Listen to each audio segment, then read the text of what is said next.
যে টপিকটির উপর আজকের সিরাত প্রোগ্রামে কিছু কথা আমি উপস্থাপন করবার চেষ্টা করব সেটা হচ্ছে প্রফিটিক লিডারশিপ, অর্থাৎ নবুবী নেতৃত্ব। আল্লাহ রাসূল সাল্লাল্লাহু আলাইহি ওয়াসাল্লামের নেতৃত্বের ধরন কেমন ছিল, কৌশলগুলো কেমন ছিল, স্ট্র্যাটেজি কেমন ছিল, রূপরেখা কেমন ছিল, এবং সেখান থেকে লেসন নিয়ে বর্তমান নেতৃত্বকে আমরা কিভাবে আরও ডেভেলপ করতে পারি, ইমপ্রুভ করতে পারি, এ নিয়ে সামান্য কিছু কথা আজকের এই প্রোগ্রামে আমি উপস্থাপন করার চেষ্টা করব ইনশাআল্লাহ বিইذনিল্লাহ। তো মূল আলোচনাতে যাওয়ার আগে আমাদের শুরুতে নেতৃত্ব জিনিসটা কি, what is leadership, what is the essence of leadership, এই বিষয়টা ক্লিয়ার হইতে হবে। এটা ক্লিয়ার হলে আমরা পুরো আলোচনাটা খুব ভালো করে উপভোগ করতে পারবো ইনশাআল্লাহ।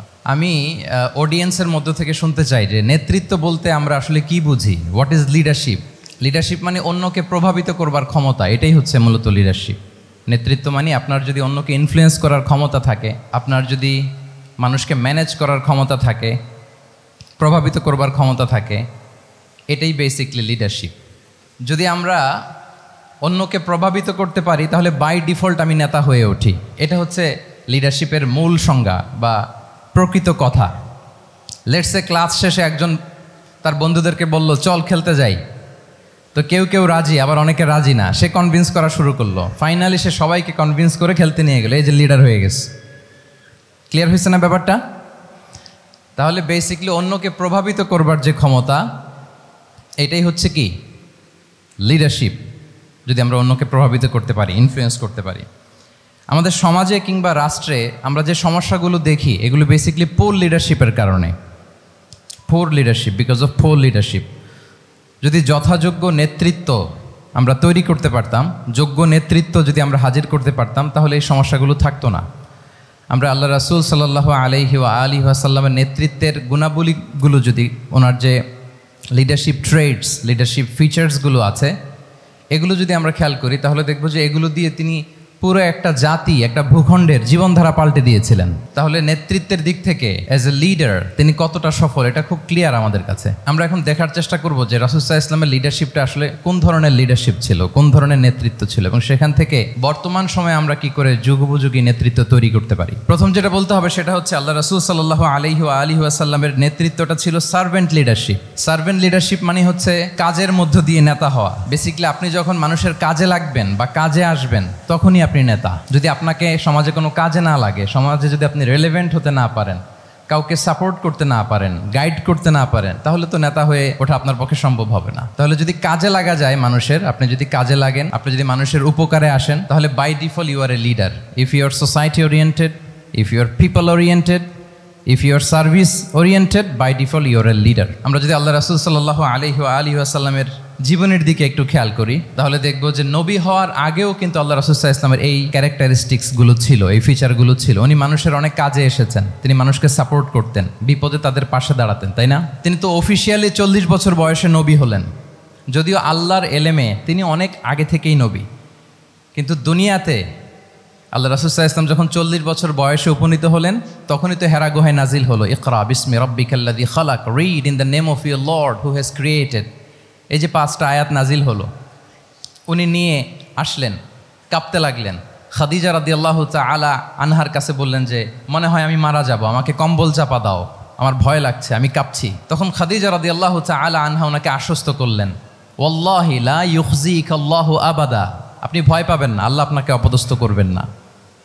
ইন্নাকা লা তাসিলুর রাহিমা ওয়া তাসদুকুল হাদিসা, নিশ্চয়ই আপনি আত্মীয়তার সম্পর্ককে বজায় রাখেন, আপনি সবসময় সত্য কথা বলেন।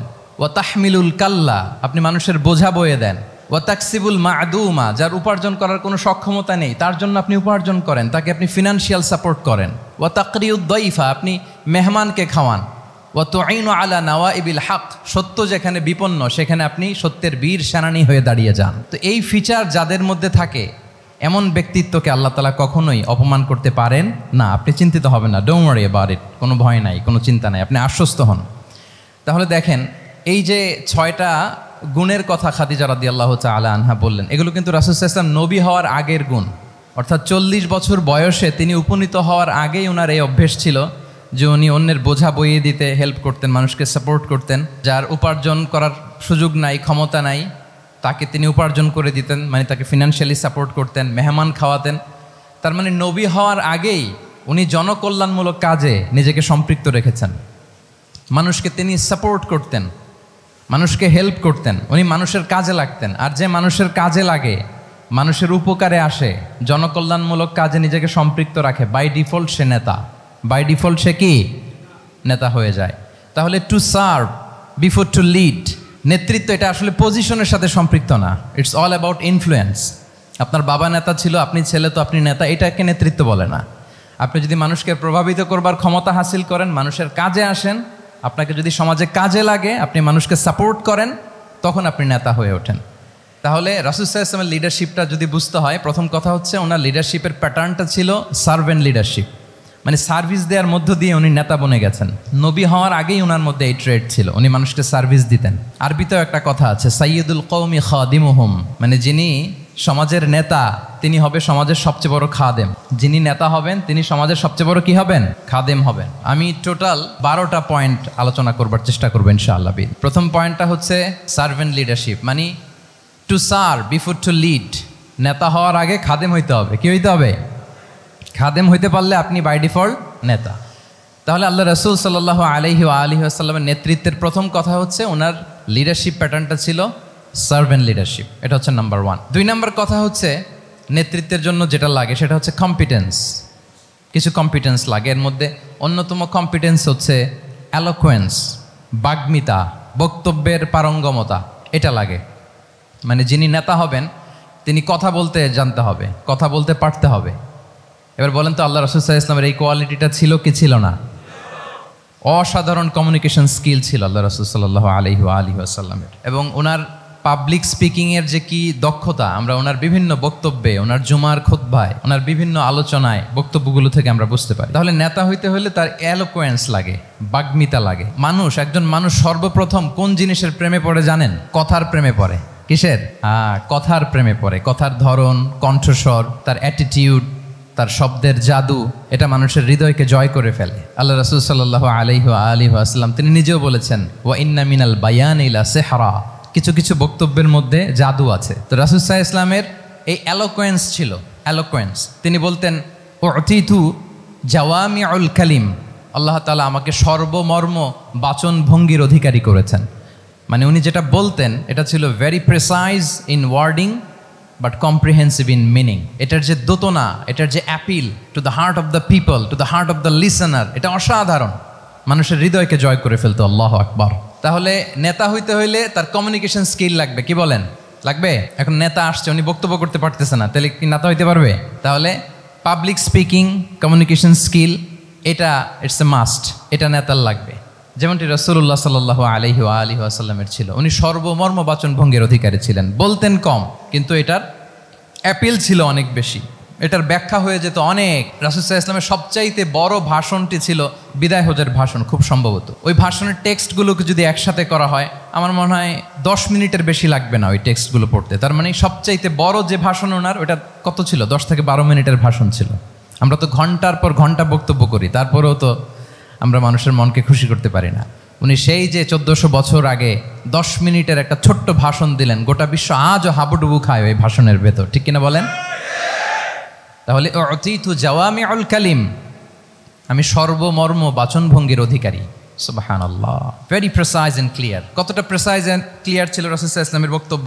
আম্মা জান আয়েশা রাদিয়াল্লাহু তাআলা আনহা বলেন, লাউ আদ্দাহুল আদ্দু লা আহসাহু, তিনি যখন বক্তব্য করতেন, কেউ যদি চাইতো যে দেখি কয়টা শব্দ বললেন বক্তব্যে, কয়টা বাক্য বললেন, চাইলে মুহূর্তে গুনে ফেলা যেত সেটা। এত প্রেসাইজ এন্ড ক্লিয়ার বক্তব্য ছিল যে তিনি কয়টা বাক্য ব্যবহার করেছেন, কয়টা শব্দ ইউজ করেছেন এই বক্তব্যে, চাইলে যে কেউ গুনে ফেলতে পারত। এবং তিনি খুবই শুদ্ধ আরবিতে কথা বলতেন, আফসাহুল লিসান ছিলেন। বিশুদ্ধ ভাষায় কথা বলতে পারা এটা অনেক জরুরি। রাসূল সাল্লাল্লাহু আলাইহি ওয়াসাল্লাম অত্যন্ত বিশুদ্ধ আরবিতে কথা বলতেন।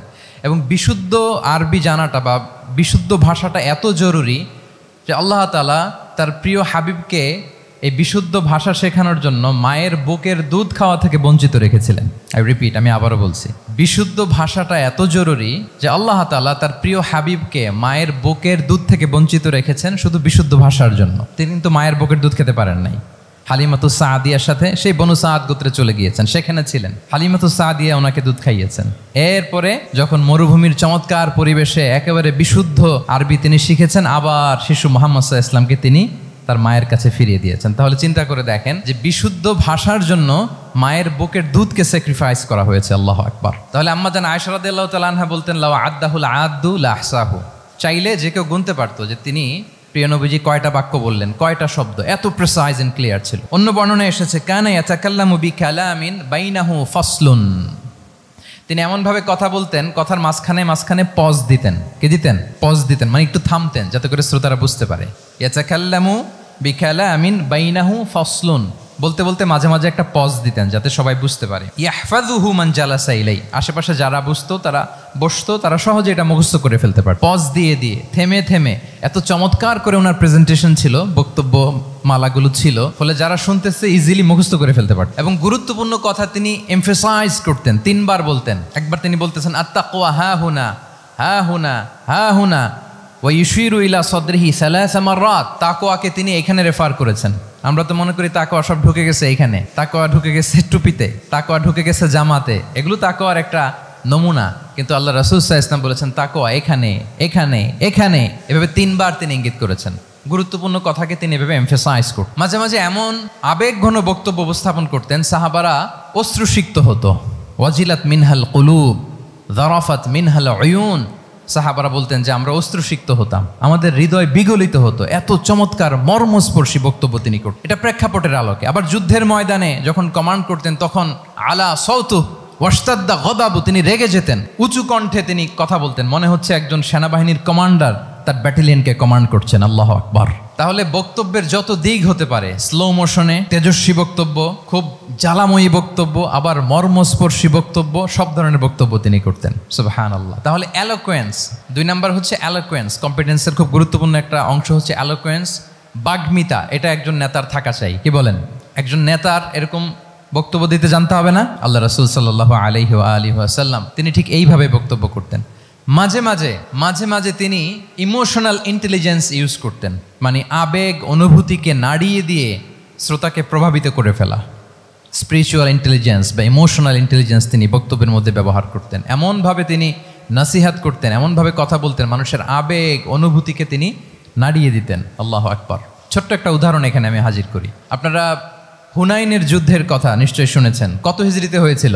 8ম হিজরি। তার মানে মক্কা বিজয়ের ইমিডিয়েট পরেই, কয়েক সপ্তাহ পরেই তো হুনাইনের যুদ্ধ হয়েছিল। তো এই হুনাইনের যুদ্ধে অনেক ওয়ার বুটিজ মুসলমানদের করতলগত হয়েছিল, মানে অনেক গানিমাত, অনেক সম্পদ ওনারা যুদ্ধ শেষে যুদ্ধলব্ধ সম্পদ হিসেবে পেয়েছিলেন। 24,000 উট, প্রায় 40,000 ভেড়া, এত পরিমাণ গানিমত যখন রাসূল সাল্লাল্লাহু আলাইহি ওয়াসাল্লাম পেলেন, তিনি এগুলো বন্টন করতে শুরু করলেন। কিন্তু রাসূল সাল্লাল্লাহু আলাইহি ওয়াসাল্লাম তিনি বন্টন করতে যে আনসারি সাহাবীদেরকে, অর্থাৎ মদিনার যে সাহাবারা, তাদেরকে কিছুই দিলেন না, বরং তিনি মক্কার সাহাবাদেরকে দিলেন, অন্যান্য গোত্রের লোকদেরকে দিলেন, আশেপাশের সবাইকে দিলেন, কিন্তু দিলেন না কাদেরকে?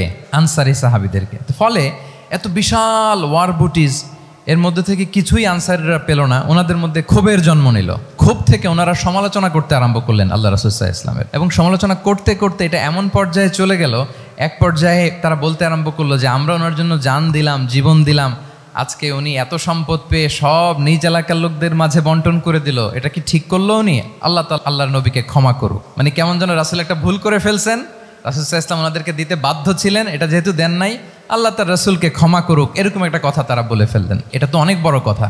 আল্লাহ রাসূল সাল্লাল্লাহু আলাইহি ওয়া আলিহি ওয়াসাল্লাম যখন এই কথা শুনলেন, তখন তিনি আনসারি সাহাবীদেরকে জড়ো করে একটা গেট টুগেদার করে এমন ইমোশনালি ওনাদেরকে কাবু করলেন, ইমোশনাল ইন্টেলিজেন্স ইউজ করলেন। এখানে তারা এসেছিল ক্ষোভ নিয়ে, অসন্তোষ নিয়ে, পরে সবাই কান্না করে রাসূল সাল্লাল্লাহু আলাইহি ওয়াসাল্লামের কাছে ক্ষমা চেয়ে সেই মজলিস থেকে উঠতে বাধ্য হয়েছে। তিনি সবাইকে ডেকে বললেন, ইয়া মা'আশারাল আনসার আলাম আতিকুম দুল্লালান ফাহাদাকুমুল্লাহ ওয়া আলাতান ফাআগনাকুমুল্লাহ ওয়া আ'দাআন ফাআল্লাফাল্লাহু বাইনা কুলুবিকুম।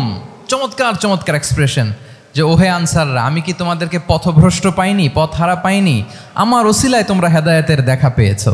আমি কি তোমাদেরকে নিঃস্ব পাইনি? আমার ওসিলায় তোমরা সমৃদ্ধ হয়েছো, সম্পদশালী হয়েছো। আমি কি তোমাদেরকে যুদ্ধরত অবস্থায় পাইনি? আউস খাজরাজ তোমরা তো ফাইট করতেছিলে ইচ আদার।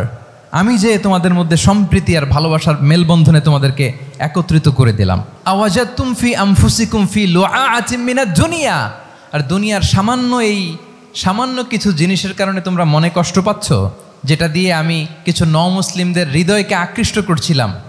তাআল্লাফতু বিহা কওমান লিয়ুসলিমু ওয়া ওয়াকালতুকুম ইলা ইসলামিকুম, আমি কিছু নমুসলিমদেরকে এগুলো দিয়ে তাদের হৃদয়টাকে ইসলামের প্রতি আরও অ্যাট্রাক্টেড করতেছিলাম, আর তোমাদেরকে তোমাদের ইসলামের উপরই আমি ছেড়ে দিয়েছি। আমি জানি আমার আনসাররা তাদের হৃদয়ে যে ইসলাম আছে এটাই তাদের জন্য যথেষ্ট। আমা তারদাউনা আইয়াযহাবান নাসু বিশ-শাতি ওয়াল বাঈর ওয়া তারজিউনা বিরাসূলিল্লাহি ফি রিহালিকুম, won't you be happy that people go back to their country with sheep and camel and you go back to your country with Rasulullah? আল্লাহু আকবার। তোমরা কি এতে খুশি হবে না মানুষ উট আর ভেড়া নিয়ে তাদের এলাকায় ফিরবে আর তোমরা আল্লাহর রাসূলকে নিয়ে তোমাদের এলাকায় ফিরবে? এরকম একটার পর একটা ইমোশনালি রাসূল সাল্লাল্লাহু আলাইহি ওয়াসাল্লাম যখন আনসার সাহাবীদেরকে কাবু করতে লাগলেন, ওনারা এমনভাবে কান্নার রোল জুড়ে দিল, এমনভাবে অনুতপ্ত হলো, কাঁদতে শুরু করলো। পরে এরা বলতে আরম্ভ করলো, আমি তো 2-1 বাক্য বললাম, লম্বা চূড়া মন মাতানো বক্তব্য, হৃদয়স্পর্শী বক্তব্য। তারা বললো, ইয়া রাসূলুল্লাহ, আমরা শুধু আপনাকে পেয়েই খুশি। রাসূল সাল্লাল্লাহু আলাইহি ওয়াসাল্লাম বলেন, গোটা বিশ্বের মানুষ যদি এই পথ ধরে আর আনসারীরা যদি এই পথ ধরে, আমি এই পথ ছেড়ে দিয়ে আনসারীদের পথে হাঁটবো। আল্লাহ তুমি আনসারদের ক্ষমা করো, তাদের সন্তানদের ক্ষমা করো, তাদের নাতিদেরকে ক্ষমা করো। এভাবে মর্মস্পর্শী বক্তব্য যখন ইমোশনাল ইন্টেলিজেন্স দিয়ে যখন রাসূল সাল্লাল্লাহু আলাইহি ওয়াসাল্লাম বললেন, সব আনসারী সাহাবারা কাঁদতে আরম্ভ করলেন, সবাই। ফাবাকাল কওমু হাত্তা আখদালু লুহাহুম, তাদের প্রত্যেকের দাড়ি ভিজে গেল, এমন কান্না জুড়ে দিল। আল্লাহু আকবার। তাহলে এটা ছিল রাসূল সাল্লাল্লাহু আলাইহি ওয়াসাল্লামের বক্তব্যের মাধ্যমে শ্রোতাদের মাঝখানে প্রভাব সৃষ্টি করার ক্ষমতা। চিন্তা করতে পারেন, হৃদয় কেঁপে ওঠে না এই কথা শুনলে? Won't you be happy people go back to their home with sheep and camel and you take the messenger of Allah with you? মানুষ ছাগল ভেড়া নিয়ে ফিরতেছে, তোমরা তো আল্লাহর নবীকে নিয়ে ঘরে ফিরতেছো। আল্লাহু আকবার। তাহলে এই কম্পিটেন্সটা লাগে একজন নেতার, তিনি এরকম মর্মস্পর্শী বক্তব্য দিতে জানতে হবে। 3 নাম্বার হচ্ছে কম্পেশন, মানে সফট হার্টেড, দয়াদ্র হৃদয় হতে হবে। আপনি মানুষের দুঃখ যদি আপনাকে কাঁদায় তবেই আপনি নেতা। আমরা আল্লাহ রাসূল সাল্লাল্লাহু আলাইহি ওয়াসাল্লামের দিকে যদি তাকাই, ওনার তো একটা উপাধিই হচ্ছে রাহমাতাল লিল আলামিন। আল্লাহ রাসূল সাল্লাল্লাহু আলাইহি ওয়াসাল্লামের উপাধি কি? ওমা আরসালনাকা ইল্লা রাহমাতাল লিল আলামিন, we have not sent you but as mercy for all the worlds. নবী হে, আপনাকে সবার জন্য আমি মার্সি করে পাঠিয়েছি, রাহমা করে পাঠিয়েছি। আপনি সবার জন্য রহমত, মানুষের জন্য, ম্যানকাইন্ড, জিনকাইন্ড, অ্যানিমালস, সবার জন্য আপনি রাহমা। রাসূল সাল্লাল্লাহু আলাইহি ওয়াসাল্লাম কতটা দয়াদ্র ছিল। আল্লাহ তাআলা অন্য আয়াতে বলছেন, ফাবিমা রাহমাতিম মিনাল্লাহি লিনতা লাহুম ওয়ালাউ কুনতা ফাযযান গালিযাল কলবি লানফাদ্দু মিন হাওলিক। নবী হে, লিনতা লাহুম, সবার জন্য আপনি সফট হার্টেড হয়েছেন আল্লাহর অনুগ্রহে। যদি আপনি সফট হার্টেড না হয়ে আপনি যদি কঠোর হৃদয়ের অধিকারী হতেন, তাহলে এখন লোকেরা যেমনি আপনাকে ঘিরে রাখে, আপনার চারিপাশে সবাই ঘিরে রাখতো না।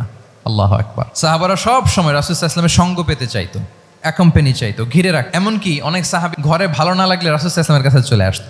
এমনকি অনেক সাহাবী বলতেন যে আমার পেটে ক্ষুধা লাগলেই আমি রাসূলের কাছে যেতাম, কারণ রাসূলের চেহারা দেখলে আমার পেটের ক্ষুধা উধাও হয়ে যেত। ফাবিমা রাহমাতিম মিনাল্লাহি লিনতা লাহুম। নবী হে, আল্লাহর অনুগ্রহে আপনি কোমলভাষী হয়েছেন। কোমল হৃদয়ের হওয়া, সফট হার্টেড হওয়া, দয়াদ্র চিত্তের হওয়া, এটা অন্যতম একটা লিডারশিপ ট্রেট। এত দয়াদ্র ছিলেন, আল্লাহ তাআলা বলছেন, ফালাআল্লাকা বাখিউন নাফসাকা আলা আসারিহিম ইল্লাম ইউমিনু বিহাযাল হাদীসি আসাফা। রাসূল সাল্লাল্লাহু আলাইহি ওয়াসাল্লাম বারবার মক্কার কুরাইশদের কাছে যেত, বারবার কাফিরদের কাছে যেত, যেন তারা ঈমান আনে, যেন তারা খারাপ রাস্তা ছেড়ে দিয়ে ভালো রাস্তায় আসে। বারবার চিন্তা করতো যে ইস, কেন তারা লা ইলাহা পড়ে না, কেন তারা সত্যের পথে ফিরে আসে না। হায় রে, একটুর জন্য তো তারা সামান্য আমার কথাটা শুনলেই তো বেঁচে যেত, ইস একটু আমার কথা মানলেই তো জাহান্নাম থেকে বেঁচে যেত। এরকম অস্থির হয়ে তাদের পেছনে ছুটতেন। আল্লাহ তাআলা বলেছেন, নবী হে, আপনি ওদের পেছনে ছুটতে ছুটতে আপনি তো নিজেকেই শেষ করে দিবেন। বাখিউন নাফসাক, আপনি তো নিজের দিকে খেয়াল করছেন না, নিজের শরীরের দিকে খেয়াল করছেন না, নিজের স্বাস্থ্যের দিকে, সময়ের দিকে, আপনি পাগল পাড়া হয়ে তাদেরকে বাঁচানোর জন্য ছুটছেন। তাহলে কতটা দয়াদ্র কোমল হৃদয়ের অধিকারী হলে যে কাফেররা রাসূল সাল্লাল্লাহু আলাইহি ওয়াসাল্লামকে ফিজিক্যালি, মেন্টালি এমন কোনো টর্চার নেই করে নাই, তাদের পিছনে পিছনে ছুটতেন তিনি। হায় রে, একটু যদি ইমানের রাস্তায় আনা যায়, কোনোভাবে যদি তাদেরকে বুঝিয়ে কনভিন্স করা যায়। তাহলে কম্প্যাশনেট, দয়ালু হওয়া, এটা নেতৃত্বের অন্যতম একটা গুণ। আপনার হৃদয়ে দয়া থাকতে হবে, মায়া থাকতে হবে সবার জন্য, কারণ নেতা তিনি তো সবার। লেটসে বাংলাদেশের যিনি প্রধানমন্ত্রী হবেন, আরও রেলেভেন্ট হয়ে যাচ্ছে এখন কথা, সামনে তো নির্বাচন আসতেছে, সো কেউ না কেউ তো প্রধানমন্ত্রী হবে। তো উনি যখন প্রধানমন্ত্রী হবে ধরেন, তো উনি কি শুধু ওনার দলের প্রধানমন্ত্রী হবেন? তাহলে উনি 18 কোটি মানুষের প্রধানমন্ত্রী হবেন, ঠিক কিনা বলেন? তাহলে সবার জন্য ওনার হৃদয়ে দয়া ভালোবাসা এটা থাকার দরকার আছে না নাই? তিনি সবার প্রতি কোমল হৃদয়ের হইতে হবে, দয়াদ্র হইতে হবে। প্রধানমন্ত্রী উনি শুধু নিজ দলের প্রধানমন্ত্রী নন, 18 কোটি মানুষের প্রধানমন্ত্রী। তাহলে সফট হার্টেড হইতে হবে। রাসূল সাল্লাল্লাহু আলাইহি ওয়াসাল্লামের মধ্যে এটা ছিল। সবসময় তিনি মাজলুমদের পাশে থাকতেন। আপনারা হিলফুল ফুজুলের কথা জানেন। ওনার বয়স যখন 35, ইয়ামানের এক ব্যবসায়ী আসছিল মক্কায় ব্যবসা করতে। পণ্য বিক্রির পরে আস ইবনে ওয়াইল নামে এক দুষ্ট জালেম, সে পণ্য নিয়ে বলে আমরা এই এলাকার লোক, আমরা দাম দিব না, কি করতে পারো করো। এই লোক কান্না জুড়ে দিল। তার কান্না দেখে রাসূল সাল্লাল্লাহু আলাইহি ওয়াসাল্লামের হৃদয়ে দয়া হলো। তিনি ওনার চাচা জুবাইর ইবনে আব্দুল মুত্তালিব সহ ওনার মতো যারা ইয়াং স্টার আছে সবাইকে নিয়ে একটা সংঘ করলেন। এটাই তো হালাফুল ফুদুল, মূলত নাম হচ্ছে হালাফুল মুত্তাইয়িবিন। জাহিলি যুগে ওনাদের প্রথা ছিল, কোনো একটা ভালো কাজে কেউ যখন এক হতো, রং ভর্তি বালতির ভেতরে হাত ঢুকিয়ে তারা পাথরের মধ্যে ওই হাতের ছাপ দিত, সবাই ওইখানে ছাপ দিত। ফলে কাইন্ড অফ কভেনেন্ট, এটা একটা চুক্তির মতো যে আমরা চুক্তিবদ্ধ হলাম, এগ্রিমেন্ট করলাম যে আমরা সবাই এক। তো রাসূল সাল্লাল্লাহু আলাইহি ওয়াসাল্লাম ওনার মতো ইয়াংস্টারদেরকে নিয়ে এই হালাফুল মুত্তাইয়িবিন বা হালাফুল ফুদুল করেছেন। এবং এটার মূল কথা ছিল, মূল স্লোগান ছিল নাহনু মাআল মাজলুম দিদ্দা যালিম, আমরা সবসময় মাজলুমের পক্ষে থাকবো, জালিমের বিপক্ষে। এটা ছিল হিলফুল ফুজুলের কি মূল শিক্ষা। এভাবে সব সময় তিনি মাজলুমদের সাথে ছিলেন। শ্রমিক সাহাবীদেরকে বড্ড ভালোবাসতেন, শ্রমজীবীদেরকে বড্ড ভালোবাসতেন। এমনকি বিদায় হজের মতো এরকম গুরুত্বপূর্ণ ভাষণও শ্রমজীবীদের কথা বাদ যায়নি, গরিবদের কথা বাদ যায়নি। আরিকাআকুম আতঈমুহুম মিম্মা তাআকুলুন ওয়ালবাসুহুম মিম্মা তালবাসুন। খবরদার, সেদিনও বলেছিলেন সেই বিদায় হজের ভাষণে, তোমরা তোমাদের শ্রমজীবী লোকদের কথা ভুলে যেও না, তোমাদের স্টাফদের কথা, তোমাদের দাস দাসীদের কথা। তোমরা যা খাবে সেখান থেকে তাদেরও খাওয়াবে, তোমরা যে পোশাক পরবে সেখান থেকে তাদেরও পোশাকের ব্যবস্থা করবে। আল্লাহু আকবার। তাহলে রাহমাতাল লিল আলামিন, তিনি ছিলেন কম্পেশনের, দয়ালু হৃদয়ের অধিকারী। 4 নম্বরে হচ্ছে ইন্টেগ্রিটি। ইন্টেগ্রিটি মানে সততা, নৈতিকতা থাকতে হবে। এটা অন্যতম একটা লিডারশিপ ট্রেট। এটার বড় ক্রাইসিস এখন ইন্টিগ্রিটির। রাসূল সাল্লাল্লাহু আলাইহি ওয়াসাল্লামের লিডারশিপটা ছিল এথিক্যাল লিডারশিপ, কিন্তু এইটার অনেক বড় ক্রাইসিস আমাদের সমাজে, আমাদের নেতৃত্বের মাঝে। কি বলেন? নৈতিকতার ঘাটতি আছে না? নৈতিকতা বিবর্জিত নেতৃত্ব, এটা দিয়ে কিছুই হয় না। একটা জাতির ধ্বংসের জন্য নৈতিকতা বিবর্জিত নেতৃত্বই যথেষ্ট। এজন্য নৈতিকতা লাগবে, ইন্টিগ্রিটি, সততা। আমরা যদি আল্লাহ রাসূল সাল্লাল্লাহু আলাইহি ওয়াসাল্লামের নেতৃত্বের দিকে তাকাই, ওনার সততা, ওনার সত্যবাদিতা, ওনার আমানতদারিতা নিয়ে যদি আমরা একটু সিরাতের পরতে পরতে খেয়াল করি, এমনকি নবী হওয়ার আগে যদি খেয়াল করি, তাহলে দেখব যে মক্কার লোকেরা আল্লাহ রাসূল সাল্লাল্লাহু আলাইহি ওয়াসাল্লামকে আস-সাদিক আল আমিন উপাধিতে ভূষিত করেছেন। সুবহানাল্লাহ, মানে সত্যবাদী, ট্রুথফুল অ্যান্ড ট্রাস্টওয়ার্দি। স্বয়ং মক্কার লোকেরা, মক্কার মুশরিকরা রাসূল সাল্লাল্লাহু আলাইহি ওয়াসাল্লামকে উপাধি দিয়েছিলেন আল আমিন। কি উপাধি দিয়েছিলেন? আল আমিন। তার মানে কখনো মিথ্যা বলেননি, কখনো আমানতের খেয়ানত করেননি। যখন আয়াত নাজিল হলো ওয়া আনজির আশিরাতাকাল আকরাবিন, হে নবী আপনি আপনার নিকট আত্মীয়দেরকে সতর্ক করুন জাহান্নামের আযাবের, তিনি সাফা পাহাড়ের চূড়ায় উঠে গেলেন, ডাকতে আরম্ভ করলেন, ও মক্কার লোকেরা, ও আমার আত্মীয়রা, আমি যদি বলি এই পাহাড়ের পেছনে একদল ঘোড় সাওয়ার সশস্ত্র ব্যাটালিয়ন তোমাদেরকে এখনই অ্যাটাক করবে, তোমরা কি বিশ্বাস করবে? আকুনতুম মুসাদ্দিকিয়া, আমার কথা বিশ্বাস করবে? মক্কাবাসী এক বাক্যে কি বলেছিল জানেন? তারা বলেছিল নাম, অবশ্যই বিশ্বাস করব। কেন বিশ্বাস করবে?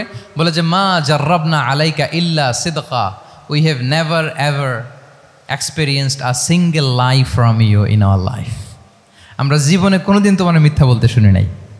আল্লাহু আকবার। কি নিঃসংকোচ স্বীকৃতি এলাকার লোকদের। এইটা আমাদের সমাজে অনেক বড় ক্রাইসিস, আমানতদারিতা, ট্রাস্টওয়ার্দিনেস। সো এখান থেকে আমাদের শিখতে হবে, অনেক কিছু রিভাইজ করতে হবে আমাদেরকে। এই যে নতুন বাংলাদেশের চমৎকার সময় এসেছে, আর 54 বছরও হয়তো আমরা এই সুযোগ পাবো না। এজন্য আমাদেরকে শিখতে হবে রাসূল সাল্লাল্লাহু আলাইহি ওয়াসাল্লামের যে ইন্টিগ্রিটি, ওনার যে ট্রাস্টওয়ার্দিনেস, এই আমানতদারিতা থেকে আমাদেরকে শিখতে হবে। তাহলে নেতাকে আস্থার জায়গা তৈরি করে নিতে হয়। রাসূল সাল্লাল্লাহু আলাইহি ওয়াসাল্লাম এটা ধীরে ধীরে তৈরি করেছেন। আপনারা জানেন যে উনি নবুয়তের আগে পার্টনারশিপে বিজনেস করতেন খাদিজা রাদিয়াল্লাহু তাআলা আনহার সাথে, মানে খাদিজা রাদিয়াল্লাহু তাআলা আনহার ইনভেস্টমেন্ট আর উনি শ্রম দিতেন। তো উনি সিরিয়াতে গিয়েছেন পণ্য নিয়ে, মালামাল নিয়ে। ওনার ব্যবসা বাণিজ্যের ধরন কেমন এটা দেখবার জন্য খাদিজা রাদিয়াল্লাহু তাআলা আনহা ওনার এক বান্ধবীকে পাঠিয়েছিলেন ওই ক্যারাভ্যানে, ওই কাফেলায়। নাম ছিল মাইসারা। তো মাইসারাকে বলেছে, মাইসারা তুমি দেখবা যে টাকা পয়সা আবার উল্টাপাল্টা করে কিনা, ঠিকঠাক মতো ব্যবসা করে কিনা, আমার huge investment on behalf of me, তুমি এই ক্যারাভ্যানে থাকবে আর দেখবে যে মোহাম্মদ ঠিকঠাক বিজনেসটা করে কিনা। আল্লাহু আকবার। মাইসারা এই সফর শেষে এসে খাদিজা রাদিয়াল্লাহু তাআলা আনহার কাছে এমন পজিটিভ রিভিউ দিয়েছে, এই রিভিউ শুনেই খাদিজা রাদিয়াল্লাহু তাআলা আনহা বিষ্ণু ইসা ইসলামকে বিয়ে করার জন্য রাজি হয়ে গেছেন। আলহামদুলিল্লাহ। মাইসারা এসে রিভিউ দিতে লাগলো যে মোহাম্মদ সে সবার চেয়ে আলাদা সাল্লাল্লাহু আলাইহি ওয়াসাল্লাম। তার ওঠা বসা, তার চলন বলন, তার কথন, তার ডিলিংস, তার লেনদেন সব আলাদা, অসাধারণ তিনি। মাইসারার রিভিউ শুনে আল্লাহু আকবার, খাদিজা রাদিয়াল্লাহু তাআলা আনহা তিনি অবাক হয়ে গেলেন এবং তিনি বিয়ের প্রস্তাব পাঠালেন। রাসূল সাল্লাল্লাহু আলাইহি ওয়াসাল্লামের এই আমানতদারিতায় মুগ্ধ হয়ে কি করলেন? বিয়ের প্রস্তাব পাঠালেন। তাহলে কি পরিমাণে ট্রাস্টওয়ার্দিনেস ওনার ছিল। আরো মজার ব্যাপার হচ্ছে মক্কার কুরাইশরা, মক্কার লোকেরা রাসূল সাল্লাল্লাহু আলাইহি ওয়াসাল্লামের কাছে এসে আমানতের সম্পদ গচ্ছিত রাখতো। আবু জাহেলের কাছে রাখতো না, উতবা, শাইবা, ওয়ালিদ ইবনে মুগিরা কারো কাছে রাখতো না। খেয়াল করে দেখেন, দল করে আবু জাহেলের, দল করে কার? কিন্তু আমানত রাখে কার বাসায়? কি অবাক করা কাণ্ড না? কর্মী হচ্ছে আবু জাহেলের, কিন্তু আমানতের সম্পদ রাখে কার কাছে? মুহাম্মদ সাল্লাল্লাহু আলাইহি ওয়াসাল্লামের বাসায়। রাসূল সাল্লাল্লাহু আলাইহি ওয়াসাল্লাম যেদিন হিজরত করবেন, উনি সাইয়েদনা আলী রাদিয়াল্লাহু তাআলা আনহুকে অ্যাসাইন করে গিয়েছেন যে আলী তুমি থাকো, তুমি কয়েকদিন পরে মদিনায় হিজরতে যাবা, আমার কাছে যত আমানতের সম্পদ আছে এগুলো তুমি আগে বিলি করে তারপরে যাবে। রাসূল সাল্লাল্লাহু আবু বকর রাদিয়াল্লাহু তাআলা আনহুকে নিয়ে চলে গেলেন। আলী রাদিয়াল্লাহু তাআলা আনহুর টানা 3 দিন লেগেছে যে ডেপোজিটগুলো রাসূল সাল্লাল্লাহু আলাইহি ওয়াসাল্লামের কাছে ছিল, আমানতের যেই জিনিসগুলো ছিল এগুলো বন্টন করতে সাইয়েদনা আলী রাদিয়াল্লাহু তাআলা আনহু 3 দিন সময় নিয়েছেন। 3 দিন, এত পরিমাণ আমানতের সম্পদ রাসূল সাল্লাল্লাহু আলাইহি ওয়াসাল্লামের কাছে ছিল। আল্লাহু আকবার। তাহলে এই আমানতদারিতা, সততা, অনেস্টি, ট্রাস্টওয়ার্দিনেস এটা অনেক জরুরি নেতৃত্বের জন্য। নেতা হতে চাইলে তাকে আমানতদার হইতে হবে। যদি একজন ট্রু লিডার কেউ হতে চায় তার মধ্যে আমানতদারিতা চাই। কি চাই? আমানতদার। তাহলে ইন্টিগ্রিটি। 5 নম্বরে হচ্ছে গুড ইন্টারাকশন উইথ ফলোয়ার্স। নেতার তার ফলোয়ারের সাথে কি লাগবে? ভালো ইন্টারাকশন লাগবে, সুন্দর একটা সম্পর্ক লাগবে, ভালো বোঝাপড়া চাই। একজন ভালো নেতৃত্বের বৈশিষ্ট্য হচ্ছে নেতা তার ফলোয়ারের সাথে কি করবে? ইন্টারেক্ট করবে। এখানেই বস আর লিডারের মধ্যে পার্থক্য। বস কি করে? অর্ডার করে শুধু। বসের কাজ হচ্ছে এই ডুজ অ্যান্ড ডোন্টস বলে দেয়, এইটা করা যাবে ওইটা করা যাবে, মানে অর্ডার করে, ডিরেক্ট করে। কিন্তু লিডার কি করে? গাইড করে, মেন্টরিং করে, ইন্সপায়ার করে, মোটিভেট করে। So here is the difference between leader and boss. তাহলে বসই হওয়া যাবে না। নেতা হইতে চাইলে বসই হওয়া যাবে না। You have to interact with your followers. আপনার ফলোয়ারের সাথে ইন্টারাকশন লাগবে, তবেই আপনি নেতা। আমরা দেখি রাসূল সাল্লাল্লাহু আলাইহি ওয়াসাল্লামের কেমন ইন্টারাকশন ছিল। রাসূল সাল্লাল্লাহু আলাইহি ওয়াসাল্লাম যে কোনো বড় ডিসিশনে সাহাবাদের সাথে কনসালটেশন করতেন, পরামর্শ করতেন, তারপরে সিদ্ধান্ত নিতেন। ওয়াশাবিরহুম ফিল আমর, এই আয়াতের ভিত্তিতে তিনি সবার সাথে কি করে নিতেন? সাহাবাদের সাথে পরামর্শ করে নিতেন। আপনারা দ্বিতীয় হিজরির যে বদরের যুদ্ধের কথা জানেন, বদরের প্রান্তরটা মদিনা থেকে প্রায় 130 কিলো দক্ষিণ পশ্চিমে। তো ওখানে গেলেন মদিনা থেকে। তিনি যাওয়ার পরে এক জায়গায় তিনি সেনা ক্যাম্প স্থাপন করলেন। স্থাপন করার পরে হাব্বাব ইবনুল মুনজির রাদিয়াল্লাহু তাআলা আনহু তিনি জিজ্ঞেস করলেন, ইয়া রাসূলুল্লাহ, এই যে আপনি এই জায়গায় বদরের প্রান্তরে সেনা শিবির স্থাপন করলেন, সেনা ক্যাম্প স্থাপন করলেন, এটা কি আল্লাহর দেখিয়ে দেয়া কোনো জায়গা নাকি আপনার ইচ্ছায়? তিনি বললেন, আমানজিলান আনসালাকাল্লাহু লাইসা লানা আন নাতাকদ্দামাহু ওয়ালা নাতাআখারা আনহু। এটা কি একেবারে ফিক্সড আল্লাহর পক্ষ থেকে ওহী যে এখানেই শিবির স্থাপন করতে হবে, নাকি আমহুয়া রা'য়ু ওয়াল হারবু ওয়াল মাকিদা, নাকি এটা যুদ্ধের কৌশল হিসেবে আপনি নিজ থেকে করেছেন? রাসূল সাল্লাল্লাহু আলাইহি ওয়াসাল্লাম বললেন, না, এটা কোনো ওহী না। আমার কাছে মনে হয়েছে, আমার যে অ্যানালিসিস, আমার মনে হয়েছে বদরের যুদ্ধে এখানেই আমাদের পজিশনিংটা হইলে ভালো হয়। হাব্বাব ইবনে মুনজির রাদিয়াল্লাহু তাআলা আনহু বলেন, না, ইদান লাইসা হাযা বিমানসিল ইয়া রাসূলুল্লাহ, তাহলে এইখানে যদি আপনার নিজ থেকে আপনি এটা ডিসাইড করেন, আমি আপনার অনুমতিক্রমে বলতে চাই ইয়া রাসূলুল্লাহ, এটা সুন্দর জায়গা হয়নি। সুন্দর জায়গা হয়নি? তাহলে কোথায়? হাব্বাব বললেন, ওইখানে, ওই যে বদরের একটা কুয়া আছে, এখানে পানির সোর্স আছে। আমরা যদি ওইখানে একটা ব্লকেট দিয়ে দাঁড়াতে পারি, তাহলে কোরাইশরা এসে আর পানি খেতে পারবে না। ওরা পানি না খেয়েই মরবে, যুদ্ধেও মরবে, পানির অভাবেও মরবে। আল্লাহু আকবার। এক মুহূর্ত দেরি করলেন না রাসূল সাল্লাল্লাহু আলাইহি ওয়াসাল্লাম। এই অপিনিয়ন পাওয়ার সাথে সাথেই বললেন, এই সেনা ক্যাম্প এখান থেকে উঠে হাব্বাব যেখানে বলেছে ওইখানে যে সেনা শিবির স্থাপন করো। 1 সেকেন্ডও দেরি করেন নাই। তাহলে কোনো ইগোইস্টিক ঝামেলা ছিল না। ভেরি অ্যাকোমোডেটিভ ছিলেন রাসূল সাল্লাল্লাহু আলাইহি ওয়াসাল্লাম। আমরা অনেক সময় নতুন কোনো কথা শুনলে, কোনো রিফর্ম শুনলে, শ্রোতাদের মধ্যে থেকে কিছু একটা শুনলে আটকে উঠি, চেঞ্জ করতে চাই না, রিজিড হয়ে থাকে। এই রিজিডিটি রাসূল সাল্লাল্লাহু আলাইহি ওয়াসাল্লামের মধ্যে ছিল না। ভেরি অ্যাকোমোডেটিভ ছিলেন, ইজিলি ওপেন আপ করতে পারতেন। মুহূর্তেই বলেন, ঠিক আছে, আমি যেখানে করেছি আসলে ঠিক হয় না। হাব্বাব যেখানে বলেছে সবাই ওখানে যে সেনা ক্যাম্প স্থাপন করো। আল্লাহু আকবার। উনি চাইলে বলতে পারতেন, এই হাব্বাব, তুমি কি আমার চেয়ে বেশি বুঝো? আমি তো নবী, তুমি আমার উম্মাহ, আমার কাছে ওহী আসে, কোনো ধরনের আর্গুমেন্টে না যে সরাসরি রাসূল সাল্লাল্লাহু আলাইহি ওয়াসাল্লাম এটাকে মেনে নিলেন। আল্লাহু আকবার। তাহলে এই যে ইন্টারাকশন দেখেন, কত চমৎকার ইন্টারাকশন ছিল সাহাবীদের সাথে রাসূলুল্লাহ সাল্লাল্লাহু আলাইহি ওয়াসাল্লাম। তাহলে good interaction with your followers, এটা জরুরি। আমরা যদি খন্দকের ঘটনা দেখি, খন্দকের যে পরীক্ষা খনন করা হয়েছিল, এটা কিন্তু কোনো মদিনার বা মক্কার কোনো আরাবিয়ান সাহাবাদের কাছ থেকে এই পরামর্শ আসেনি। এসেছে কার কাছ থেকে? সালমান আল ফারিসি। বাড়ি কই? সেই ইরান, ইয়ামান না, ইরানে। হি ওয়াজ পার্সিয়ান, উনি ইরান থেকে আসছে। তাহলে ইজিলি তিনি সাহাবিদের কাছ থেকে চমৎকার অপিনিয়ন আসলে সেটাকে পিক করতেন এবং তাদের সাথে চমৎকার ইন্টারাকশন ছিল। সাহাবিদের সাথে, ফলোয়ারদের সাথে ওনার কতটা গভীর ইন্টারাকশন ছিল, ছোট্ট একটা হাদিস বলে, হাদিসটা সহিহ, মুসনাদে আহমদ ইবনে হাম্বালে এসছে। আমি এই পয়েন্টটা শেষ করছি। রাসূল সাল্লাল্লাহু আলাইহি ওয়াসাল্লামের যুগে এক সাহাবী ছিল, তার নাম ছিল জাহির ইবনে হারাম আল আশজাঈ। জাহির সাহাবীর নাম কি? সবাই বলুন, কি নাম? জাহির রাদিয়াল্লাহু তাআলা। উনি মদিনায় থাকতেন না, উনি মরুপল্লীতে থাকতেন, মানে বেদুইন ছিলেন আর। মদিনা তো শহর, সিটি, উনি সিটিতে থাকতেন না, উনি থাকতেন মরুপল্লীতে। ওখানে তিনি অর্গানিক ফলমূল, শাকসবজি চাষ করতেন। রাসূল সাল্লাল্লাহু আলাইহি ওয়াসাল্লাম ওনার এই অর্গানিক ফলমূল আর শাকসবজি খুব পছন্দ করতেন। ফলে উনি প্রায় সেই মরুপল্লী থেকে রাসূল সাল্লাল্লাহু আলাইহি ওয়াসাল্লামের জন্য অর্গানিক ফ্রেশ ফ্রুট আর শাকসবজি মদিনায় নিয়ে আসতেন এবং এগুলো ফ্রিতে দিতেন রাসূল সাল্লাল্লাহু আলাইহি ওয়াসাল্লামকে অ্যাজ এ গিফট। উপহার হিসেবে রাসূল সাল্লাল্লাহু আলাইহি ওয়াসাল্লামকে মরুপল্লী থেকে চাষ করে আনা ফলমূল শাকসবজি দিতেন, আর কিছু শাকসবজি ফলমূল তিনি মদিনার বাজারে বিক্রি করতেন। তো একবার তিনি এসে রাসূল সাল্লাল্লাহু আলাইহি ওয়াসাল্লামকে অর্গানিক এই ফ্রুটগুলো দিয়ে বাকিগুলো মদিনার বাজারে বিক্রি করতেছেন। রাসূলুল্লাহ সাল্লাল্লাহু আলাইহি ওয়াসাল্লাম বাজার ভ্রমণে গেলেন, যে দেখে ওই তো জাহির, উনি আবার কানা রজুলান দামিমান, একটু কুৎসিত দেখতে, একটু খাটো কুৎসিত শ্যামবর্ণের ছিলেন। তো ওনাকে দেখেই রাসূল সাল্লাল্লাহু আলাইহি ওয়াসাল্লাম পিছন থেকে এরকম ঝাপটে ধরলেন। উনি তো আর দেখতে পারতেছেন না কে ধরলো। উনি বলে, মান হাদা আরসিলনি, এই ছাড়ো, কে এই কোন লোক আমারে ধরলো? ছাড়ো করে অস্থির। যখন পিছনে ফিরে দেখে আল্লাহ রাসূল সাল্লাল্লাহু আলাইহি ওয়াসাল্লাম, এখন আর ছাড়াছাড়ি করে না, এখন ওনার পিঠটা রাসূল সাল্লাল্লাহু আলাইহি ওয়াসাল্লামের বুক মোবারকের দিকে আরো লাগাই দিচ্ছে এইভাবে। সুবহানাল্লাহ। এতক্ষণ বলে এই কে, ছাড়ো। যখন দেখে রাসূল সাল্লাল্লাহু আলাইহি ওয়াসাল্লাম এখন আর তাড়াহুড়ো করতেছে না, এখন ওনার পিঠটা রাসূল সাল্লাল্লাহু আলাইহি ওয়াসাল্লামের বুক মোবারকের সাথে আরো ঠেলে দিচ্ছে। রাসূল সাল্লাল্লাহু আলাইহি ওয়াসাল্লাম এবার মজার ছড়ে বললেন, মাইয়াশতারি হাযাল আব, ফান করে বলতেছেন, এই একটা দাস আছে আমার কাছে, এই লোকটারে কে কিনবে, আমি বেচবো। জাহির রাদিয়াল্লাহু তাআলা আনহু বলেন, ইয়া রাসূলুল্লাহ ইযান ওয়াল্লাহি তাজিদুনি কাসিদান, আমি কালো মানুষ, আমি সস্তা মানুষ, আমারে বেচলে বেশি দাম পাবেন না আপনি, আমি তো সস্তা মানুষ ইয়া রাসূলুল্লাহ। রাসূল সাল্লাল্লাহু আলাইহি ওয়াসাল্লাম বললেন, আনতা লাস্তা ইনদাল্লাহি কাসিদ ইয়া জাহির, হে জাহির তুমি আল্লাহর কাছে সস্তা নও, আনতা ইনদাল্লাহি গালি, তুমি আল্লাহর কাছে বড্ড দামি। তোমার স্কিন ব্রাইট কালার না, তুমি কুৎসিত, তুমি দুনিয়াতে সস্তা হতে পারো কিন্তু আমার আল্লাহর দরবারে তুমি কভু সস্তা নও।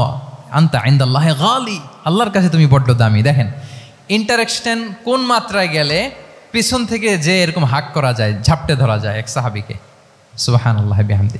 এরকম গুড ইন্টারাকশন ছিল অনেক ভুরি সিরাতের পরতে আপনারা পাবেন যে রাসূল সাল্লাল্লাহু আলাইহি ওয়াসাল্লামের সাথে সাহাবাদের ইন্টারাকশন কত চমৎকার ছিল।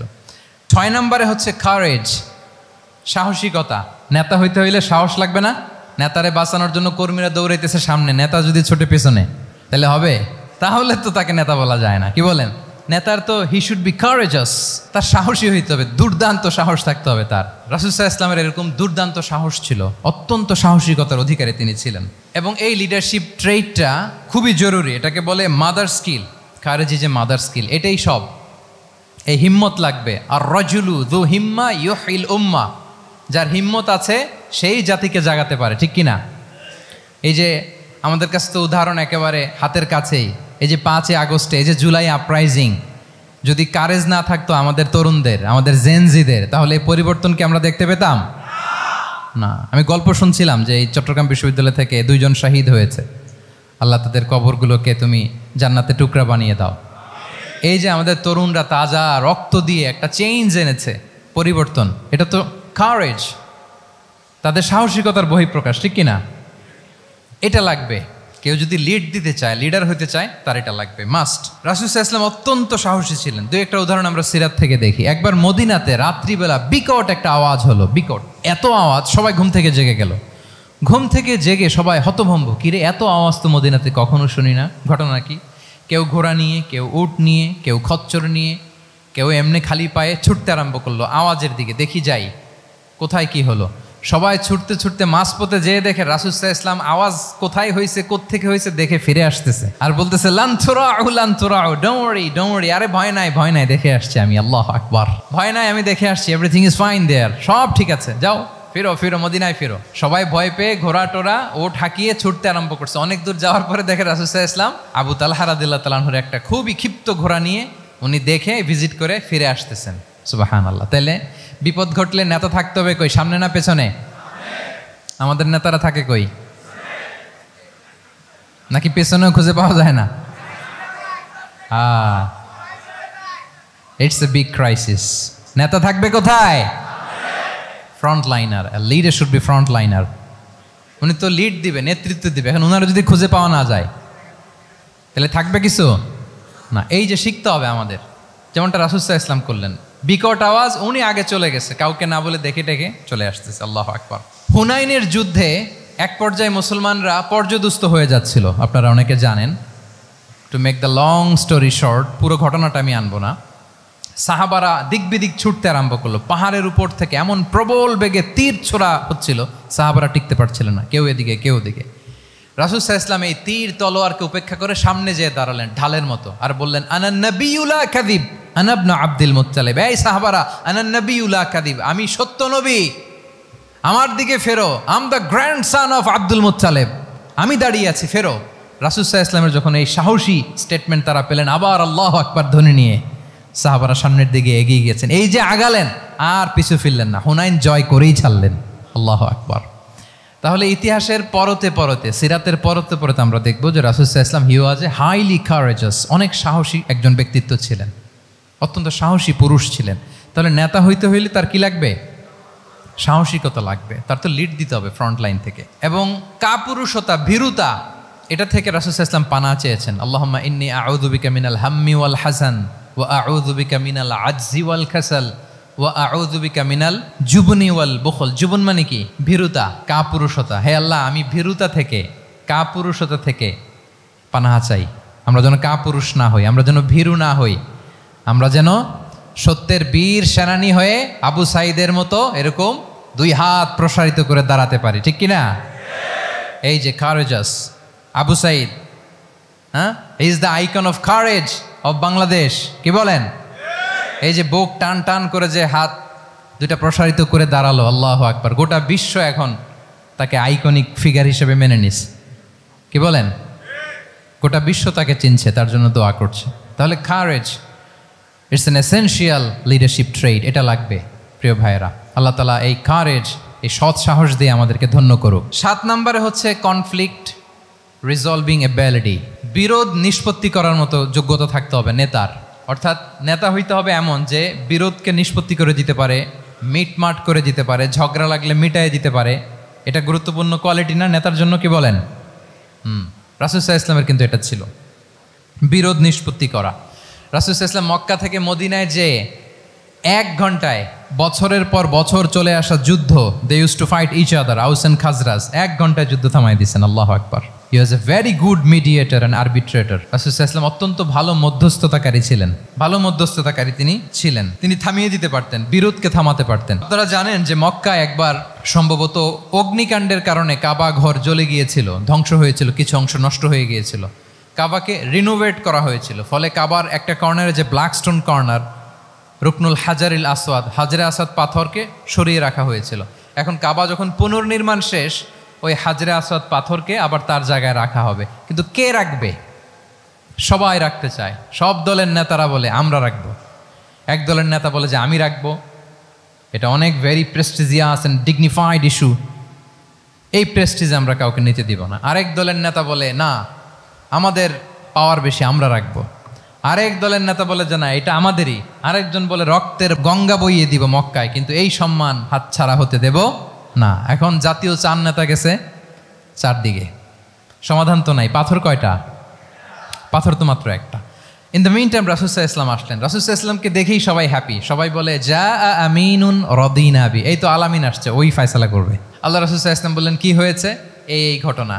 জাতীয় 4 নেতা বলে এই পাথর নিয়ে তারা নিজেরা রাখবে, কাউকে দিবেন। রাসূল সাল্লাল্লাহু আলাইহি ওয়াসাল্লাম বললেন ঠিক আছে, একটা চাদর নিয়ে আসো। চাদর নিয়ে আসা হলো। এবার জাতীয় চার নেতা চাদরের চার কর্নার ধরে দাঁড়ালো। রাসূল সাল্লাল্লাহু আলাইহি ওয়াসাল্লাম নিজ হাতে হাজরে আসওয়াদ তুলে চাদরের মাঝখানে রাখলেন। এবার চার নেতাকে বললেন, আসো তোমরা আমার সাথে। তারা আগাতে লাগলো। কাবা ঘরের সামনে যখন আসলো, রাসূল সাল্লাল্লাহু আলাইহি ওয়াসাল্লাম নিজ হাতে, ওনার বরকতময় হাতে আবার হাজরে আসওয়াদ ধরে ঠিক জায়গায় মতো রেখে দিলেন। এতক্ষণ কিন্তু চার নেতা কি বলছে, কাউরে ধরতে দিব না কাউকে, কিন্তু এখন চাদরের কোনা ধরেই happy. This is called conflict resolving ability. একজন নেতার এরকম কনফ্লিক্ট, সমাজে যখন এই ধরনের বিরোধ তৈরি হয়, ঝামেলা তৈরি হয়, মারামারির মতো পরিস্থিতি তৈরি হয়, সংঘাতের মতো একটা সিচুয়েশন হয়, নেতা এটাকে রিজলভ করার ক্যাপাসিটি এবিলিটি তার থাকতে হবে। আল্লাহ রাসূল সাল্লাল্লাহু আলাইহি ওয়াসাল্লামকে আল্লাহ তাআলা এটা দিয়েছিলেন। আল্লাহু আকবার। শুধু বড় বড় জিনিস না, ছোট ছোট জিনিসও করতে হয়। লেটস সে নিজ দলের নেতাকর্মীদের মধ্যে মারামারি, নিজ দেশের ভেতরে মারামারি, দেশের সাথে প্রতিবেশী দেশের বিরোধ, রিজিওনাল সুপার পাওয়ার হলে আশেপাশের অনেকগুলো দেশের মধ্যে বিরোধ, আপনাকে নেতা হয়ে এগুলো মিটমাট করে দিতে হবে। সুপার পাওয়ার যদি হয়ে যান, গোটা বিশ্বের যেখানে ঝামেলা লাগে, দেখেন না বড় বড় মোড়লরা কি করে, ওই কাতারে বসে বসে ওই আফগানিস্তান, তারপর ওই ইসরায়েল, কাতার মিলাই দিচ্ছে, দেখেন না এগুলো নিউজে আপনারা। This is called conflict resolving ability. কনফ্লিক্টকে রিজলভ করতে জানতে হয়। রাসূল সাল্লাল্লাহু আলাইহি ওয়াসাল্লাম এরকম রাষ্ট্রীয় পর্যায়ে, বড় বড় সামাজিক পর্যায়ে, এমনকি ফ্যামিলি অ্যাফেয়ার্সের মধ্যে যত বিরোধ লাগতো রাসূল সাল্লাল্লাহু আলাইহি ওয়াসাল্লাম মিলাই দিতেন। আল্লাহু আকবার। ফ্যামিলি কাউন্সিলিং, এজন্য প্রত্যেক ইমাম খতিবদের এই কাউন্সিলিংয়ের উপর ট্রেনিং নেওয়া দরকার। আমাদের পরিবারগুলো ভেঙে যাচ্ছে, পরিবারগুলো কি হচ্ছে, ভেঙে যাচ্ছে। আমি পশ্চিমা দেশে আমাদের অনেক স্কলারদের দেখেছি, যারা ইমাম এবং খতিব, তাদের আলাদা করে উইকলি 7 ঘন্টা 8 ঘন্টা 10 ঘন্টা এরকম রাখতে হয় ফ্যামিলি কাউন্সিলিংয়ের জন্য। যাদের মধ্যে বিরোধ, হাজব্যান্ড ওয়াইফের ঝামেলা চলতেছে, উনি কাউন্সিলিং করে, এটা খুব জরুরি। আল্লাহ রাসূল সাল্লাল্লাহু আলাইহি ওয়াসাল্লাম এটা করতেন, সাহাবাদের মধ্যে করতেন, ইভেন নিজের স্ত্রীদের মধ্যেও করতেন। সহিহ বুখারীতে এসেছে, ওনার স্ত্রীদের মধ্যে 2টা গ্রুপ ছিল। পজিটিভলি নেন, 2টা গ্রুপ, আবার এটা ওই গ্রুপ মনে করেন না। অর্থাৎ মানবিক কারণে সামান্য যে জেলাসি থাকে এক স্ত্রীর সাথে আরেক স্ত্রীর, এটা তো খুব স্বাভাবিক। ওই ওনাদের মধ্যে একসাথে তো অ্যাট এ টাইমে খুব সম্ভবত 9 জন স্ত্রী বেঁচে ছিলেন। হাফসা রাদিয়াল্লাহু তাআলা আনহাকে কেন্দ্র করে একটা গ্রুপ, আয়েশা রাদিয়াল্লাহু তাআলা আনহাকে কেন্দ্র করে একটা গ্রুপ। তাদের মধ্যে অনেক কথাবার্তা, কিছু মানবিক কারণে যেগুলো হয়, এটা কিন্তু ছিল। রাসূল সাল্লাল্লাহু আলাইহি ওয়াসাল্লাম প্রায় ওনাদেরকে নিয়ে বসে এগুলো রিজলভ করে দিতেন। ওনার নিজের কন্যা ফাতেমা রাদিয়াল্লাহু তাআলা আনহার সাথে আলী রাদিয়াল্লাহু তাআলা আনহার যদি মনোমালিন্যের ঘটনা ঘটতো, এগুলো উনি রিজলভ করে দিতেন। এবং খুব কাছাকাছি ছিল কিন্তু ঘর। যারা মদিনায় মাআরিদুস সিরান নাবাবিয়া ওগুলোতে গিয়েছেন, দেখবেন যে রাসূল সাল্লাল্লাহু আলাইহি ওয়াসাল্লামের ঘরের পাশে অন্যান্য স্ত্রীদের ঘরগুলো একটার পর একটা, পাশেই ফাতেমা রাদিয়াল্লাহু তাআলা আনহার ঘর। একবার তিনি দুপুরবেলা ফাতেমা রাদিয়াল্লাহু তাআলা আনহার ঘরে গেলেন, যে দেখেন যে ঘরে আলী রাদিয়াল্লাহু তাআলা আনহু নেই। তো জিজ্ঞেস করলেন যে আইনা ইবনু আম্মি, কোথায় আলী, কোথায়? তো বললেন যে কানা বাইনি ওয়া বাইনাহু শাই, আমাদের মধ্যে একটু ঝগড়াঝাটি হয়েছে, আর কি মনোমালিন্য হয়েছে। ফাগাদাবানি, উনি একটু রেগে গেছেন আমার উপর। ফাখারাজা ফালাম ইয়াকিল ইনদি, প্রত্যেকদিন খাওয়ার পরে তো এখানেই কাইলুলা করে, আজকার ঘরে কাইলুলা করে নাই, কই যেন চলে গেছে। তো কোথায় গেল? রাসূল সাল্লাল্লাহু আলাইহি ওয়াসাল্লাম লোক পাঠালো, খুঁজে দেখো আলী কোথায়। আলী রাদিয়াল্লাহু তাআলা আনহু উনি মনের কষ্ট নিয়ে মসজিদে নববীর মধ্যে শুয়ে আছেন। তো রাসূল সাল্লাল্লাহু আলাইহি ওয়াসাল্লাম খুঁজতে খুঁজতে মসজিদে নববীর ভেতরে গেলেন, দেখলেন যে উনি যে শুয়ে আছে, ওনার গায়ের জামাটা এক পাশে পড়ে আছে, আর বালুর মধ্যে ওনার শরীর পড়ে আছে। তো উনি ডাকলেন, কুম ইয়া আবা তুরাব, কুম ইয়া আবা তুরাব, হে বালির বাবা আলী, বালির বাবা আলী, ওঠো ওঠো। মজা করে বললেন যে ইয়া আবা তুরাব, যেহেতু বালি লেগে আছে গায়ে, বালির বাবা আলী ওঠো। ওখান থেকে ধরে এনে ফাতেমা রাদিয়াল্লাহু তাআলা আনহার কাছে নিয়ে, দুইজনকে পাশে বসিয়ে এই যে আবার মিটমাট। এটা ছিল রাসূল সাল্লাল্লাহু আলাইহি ওয়াসাল্লামের ডেইলি বেসিসে একটা অ্যাক্টিভিটি। কনফ্লিক্ট তিনি রিজলভ করে দিতেন। সহিহ বুখারীতে একটা অধ্যায় আছে, কিতাবুস সুলহি ফিল বুখারীতে আছে কিতাবুস সুলহ, এটার নাম, অধ্যায়টার নাম হচ্ছে কিতাবুস সুলহ, মানে মীমাংসা করে দেওয়ার অধ্যায়। একটা পরিচ্ছেদ আছে, পরিচ্ছেদের নাম হচ্ছে বাবু কওলিল ইমামি লি আসহাবিহি ইযহাবু বিনা নুসলিহ বাইনাহুম। রাসূল সাল্লাল্লাহু আলাইহি ওয়াসাল্লাম প্রায় বলতেন যে আমাকে নিয়ে যাও, আমি মিলাই দিব। ঝগড়া ঝাঁটি মারামারির কথা শুনলে রাসূল সাল্লাল্লাহু আলাইহি ওয়াসাল্লামের বিখ্যাত ডায়লগ এটা। উনি বলতেন, আরে ঝগড়া, ইযহাবু বিনা, আমি আছি, আমার নিয়ে যাও, আমি মিলাই দিব। আমাকে নিয়ে যাও, আমি সংশোধন করে দিব। আল্লাহু আকবার। তাহলে কনফ্লিক্ট রিজলভিং এবিলিটি, এটা একজন নেতার থাকা চাই। 8 নম্বরে হচ্ছে visionary. A leader should be futuristic, সময়ের আগে চলতে পারা, এটা নেতার কাজ। He should see beyond the boundary, out of the box. তাকে আউট অফ দ্য বক্স চিন্তা করতে হবে। কর্মীরা যদ্দূর দেখে এরপর থেকে নেতা দেখা শুরু করবে, তখন সে হয়ে উঠবে নেতা। এটাকে বলে ভিশনারি। এই ট্রেটটা একটা লিডারশিপ ট্রেট, খুব গুরুত্বপূর্ণ লিডারশিপ ট্রেট, মানে ফারসাইটেডনেস থাকা, দূরদর্শিতা থাকা, ফিউচারিস্টিক অ্যাটিটিউডের হওয়া, সময়ের আগে চলতে পারা, মানে আগ থেকে আন্দাজ করতে পারা। রাসূল সাল্লাল্লাহু আলাইহি ওয়াসাল্লামের মধ্যে এটা ছিল। কেমন ছিল? ওনার 2-1টা উক্তি আমি কয়েকটা হাদিস শেয়ার করি। তিনি বলতেন, ইন্নাল্লাহা জাওয়ালি আল আরদা ফারাআইতু মাশআরিকাহা ওয়া মাগারিবাহা ওয়া ইন্না মুলকা উম্মতি সায়াবলুগু মুলকুহা মা যুবিয়া লি মিনহা। আল্লাহ তাআলা এই পৃথিবীটাকে ফোল্ড করে ছোট রেপ্লিকা বানিয়ে আমার সামনে তুলে ধরেছেন। ফারাআইতু মাশারিকাহা ওয়া মাগারিবাহা, আমি পৃথিবীর প্রাচ্য পাশ্চাত্য সবটুকুন দেখেছি।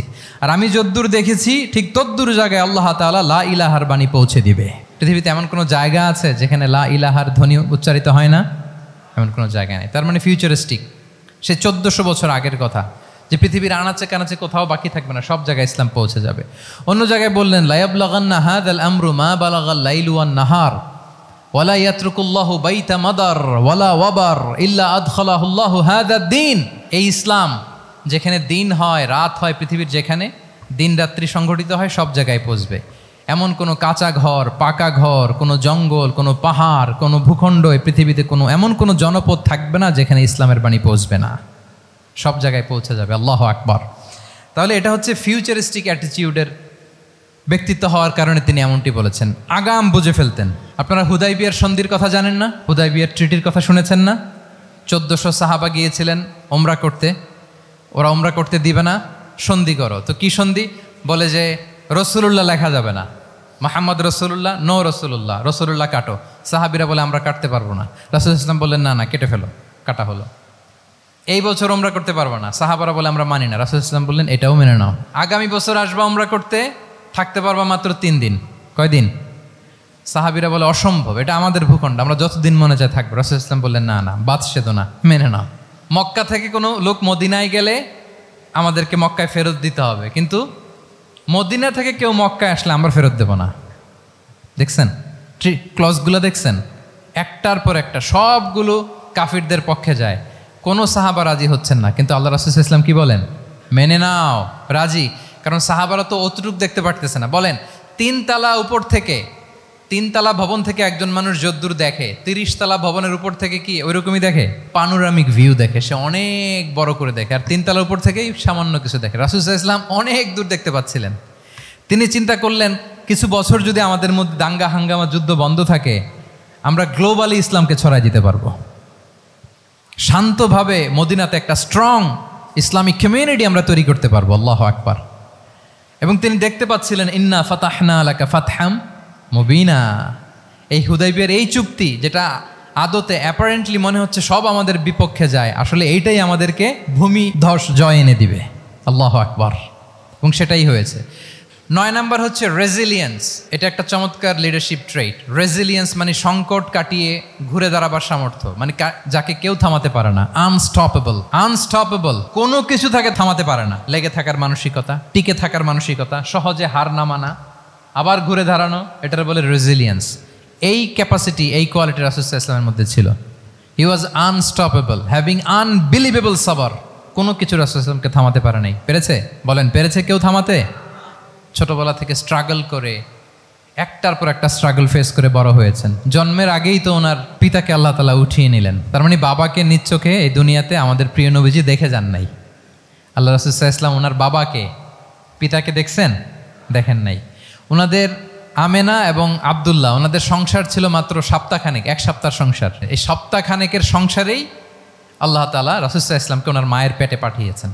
আব্দুল্লাহ চলে গেলেন ব্যবসায়, ফিরে আসার পথে ওখানেই মারা গেলেন, ইয়াসরিবে। তার মানে জন্মের আগেই বাবাকে হারালেন, ইয়াতিম হয়ে দুনিয়াতে আসলেন। এরপরে মাকে হারালেন, এরপরে দাদাকে হারালেন, এরপরে চাচাকে হারালেন। Physically, mentally torture, emotionally traumatise করার যত ধরন আছে কাফিররা করেছে, কোনো কিছু রাসূল সাল্লাল্লাহু আলাইহি ওয়াসাল্লামকে থামাতে পেরেছে? ওনার লাইফ থ্রেট ছিল। হিজরতের রাতে তো আল্লাহ তাআলা বললেন আজই যেতে হবে, না হলে হত্যার ষড়যন্ত্র হচ্ছে, ব্ল্যাক ম্যাজিক করা হয়েছে। রাসূল সাল্লাল্লাহু আলাইহি ওয়াসাল্লাম খাসির মাংস, খাসির যে বাজুর মাংস, এটা পছন্দ করতেন। খাইবারে এক ইহুদি নারী এই খাসির মাংসের মধ্যে বিষ মিশিয়ে, পয়জন দিয়ে রাসূল সাল্লাল্লাহু আলাইহি ওয়াসাল্লামকে খাইয়েছিল হত্যার জন্য, একটার পর একটা। বলেন রাসূল সাল্লাল্লাহু আলাইহি ওয়াসাল্লামের মিশন থেকে এক চুল পরিমাণ ওনাকে পেছনে নেওয়া গিয়েছে? He was unstoppable. This is called resilience. একজন নেতার মধ্যে এই রেজিলিয়েন্ট মানসিকতা থাকতে হবে যে আমাকে কেউ থামাইতে পারবে না, আমরা আমাদের মঞ্জিলে মকসুদে যাবই, এই মেন্টালিটির হইতে হবে। এটা হচ্ছে একটা লিডারশিপ ট্রেট, রেজিলিয়েন্ট। 10 নম্বরে হচ্ছে স্ট্র্যাটেজিক লিডারশিপ। নেতার কৌশলী হতে হয়। তার যেই লক্ষ্য, মিশন, ভিশন, এটা সে সুকৌশলে আদায় করে নেবে। শুধু স্ট্র্যাটেজি নিয়ে, রাসূল সাল্লাল্লাহু আলাইহি ওয়াসাল্লামের স্ট্র্যাটেজি নিয়ে সুদীর্ঘ আলোচনা হতে পারে। আমি দুই একটা স্ট্র্যাটেজির কথা বলি, দুই একটা ওয়ার স্ট্র্যাটেজি। যুদ্ধের ময়দানে উনি কি স্ট্র্যাটেজি অবলম্বন করতেন দেখেন। উনি যুদ্ধের ডিস্ট্রাকশনকে, ক্যাজুয়ালিটি মিনিমাইজ করবার জন্য ওনার নির্দেশনা থাকতো, খবরদার কোনো নারীর গায়ে হাত তুলো না যুদ্ধের ময়দানে, শিশুর গায়ে হাত তুলো না, কোনো পাদ্রীর গায়ে হাত তুলো না, উপাসনারত যে সন্ন্যাসীরা আছে তাদের গায়ে হাত তুলো না, ওই এলাকার গবাদি পশুগুলোকে মেরো না, গাছপালা ধ্বংস করো না, যারা তোমাদের বিরুদ্ধে তলোয়ার ধরেনি তাদেরকে অ্যাটাক করো না। আল্লাহু আকবার, হোয়াট এ স্ট্র্যাটেজি! এবং যুদ্ধ চলাকালীন সময়ে সব সৈনিককে উনি এক জায়গায় মোতায়েন করতেন না, 5 ভাগে ভাগ করে নিতেন। ডান পাশে মাইমানা, বাম পাশে মাইসারা, সামনে হচ্ছে মুকাদ্দিমাতুল জাইশ, মাঝখানে কালব, পেছনে খালফ। এইভাবে 5টা ব্যাটালিয়নে ভাগ করে তারপরে তিনি যুদ্ধ পরিচালনা করতেন। What a war strategy! বদরের যুদ্ধে যখন পৌঁছলেন মদিনা থেকে 130 কিলোমিটার দূরে, দূরে আফসা দেখা যায়, মরিচিকার মধ্যে দেখা যায় ওই যে মুশরিকরা ওখানে আসছে, কিন্তু তারা কতজন এটা তো বোঝা যায় না। তো কিছু ছেলে এই মরুভূমিতে থাকে, ওদেরকে পানি সরবরাহ করে। এদেরকে রাসূল সাল্লাল্লাহু আলাইহি ওয়াসাল্লাম জিজ্ঞেস করলেন যে কুরাইশরা যে আসছে তারা সংখ্যায় কত? এটা না জানলে তো উনি ওনার ওয়ার স্ট্র্যাটেজি ঠিক করতে পারবেন না, যুদ্ধের কৌশল। তো এরা বলে নাহনু লা নাদরি, আমরা জানি না কত। এখন এটা কিভাবে তিনি বের করবেন? সংখ্যায় তারা কত এটা তো আমাকে ফাইন্ড আউট করতে হবে। রাসূল সাল্লাল্লাহু আলাইহি ওয়াসাল্লাম বলেন যে ওরা কি খায়? বলে যে প্রতিদিন ওট জবাই করে খায়। তো রাসূল সাল্লাল্লাহু আলাইহি ওয়াসাল্লাম বলেন যে প্রতিদিন কয়টা ওট লাগে? বলে যে ইয়াউমান তিসআন ওই ইয়াউমান আশরান। 2 দিন হয়েছে আসছে, তো প্রথম দিন দেখলাম 9টা জবাই করছে, আজকে দেখছি 10টা জবাই করছে। রাসূল সাল্লাল্লাহু আলাইহি ওয়াসাল্লাম বললেন ইদান আল কওমু মা বাইনা আত-তিসআমিয়া ওয়াল আলফ, তাহলে ওরা 900 থেকে 1000-এর মধ্যে। সুবহানাল্লাহ। এবার বলেন বদরের যুদ্ধে কুরাইশদের সংখ্যা ছিল কত? আল্লাহু আকবার, হোয়াট এ ওয়ার স্ট্র্যাটেজি! নমুনা দেখে বুঝে ফেলছেন কতজন তারা। এইভাবে রাসূল সাল্লাল্লাহু আলাইহি ওয়াসাল্লাম ওনার স্ট্র্যাটেজি নির্ধারণ করতেন। লোকেশন শেয়ার করতেন না। সুবহানাল্লাহ। কোথায় যাবেন বলতেন না, চলো চলো বলে ছুটতেছেন। কোথায় যাবেন উনি জানেন। অ্যাটাক করবেন এই দিকে, ডান দিকে। অ্যাটাক করবেন কোন দিকে? কিন্তু মদিনা থেকে বের হতেন বাম দিক দিয়ে। অ্যাটাক করবেন উত্তরে, মদিনা থেকে বের হতেন কোন দিক দিয়ে? দক্ষিণ দিক দিয়ে। যে রাতে হিজরত করবেন মদিনা উত্তর দিকে, উনি দক্ষিণ দিকে চলে গেছেন গারে সাউরে 3 দিন থেকে আগে, ওরা যাতে বুঝতে না পারে। সুবহানাল্লাহ। এটা ছিল রাসূল সাল্লাল্লাহু আলাইহি ওয়াসাল্লামের ওয়ার স্ট্র্যাটেজি। এবং সবাই যেই পথে মক্কা থেকে মদিনা যায় উনি কিন্তু ওই পথে যাননি। ক্যারাভেনগুলো, কাফেলাগুলো যেই পথে মক্কা থেকে মদিনা ইউজুয়াল রুট যেটা, যাননি। সাওয়াহেলি পথে, সাগরের পাশ দিয়ে স্পেশাল একজন গাইড ভাড়া করে তিনি গিয়েছেন। আল্লাহু আকবার। This is call strategy. তাহলে স্ট্র্যাটেজিক লিডারশিপ লাগবে। একজন নেতার স্ট্র্যাটেজিক প্ল্যানিং ঠিক করা লাগবে। এটা তাকে সামনের দিকে আগাতে অনেক সহায়তা করবে। 11 নম্বর, প্র্যাকটিক্যাল উইজডম, অর্থাৎ প্রজ্ঞা থাকতে হবে। একজন নেতা যে ডিসিশনগুলো সে মেক করবে এটা প্রজ্ঞায় সুসজ্জিত হইতে হবে। আল্লাহ রাসূল সাল্লাল্লাহু আলাইহি ওয়া আলিহি ওয়াসাল্লামের যতগুলো সিদ্ধান্ত ছিল, কাজ ছিল, কোনোটাই প্রজ্ঞা থেকে খালি ছিল না, সবগুলো ছিল প্রজ্ঞায় সমৃদ্ধ। ভুরি ভুরি উদাহরণ হাজির করা যেতে পারে। আমি 2টা উদাহরণ দিই।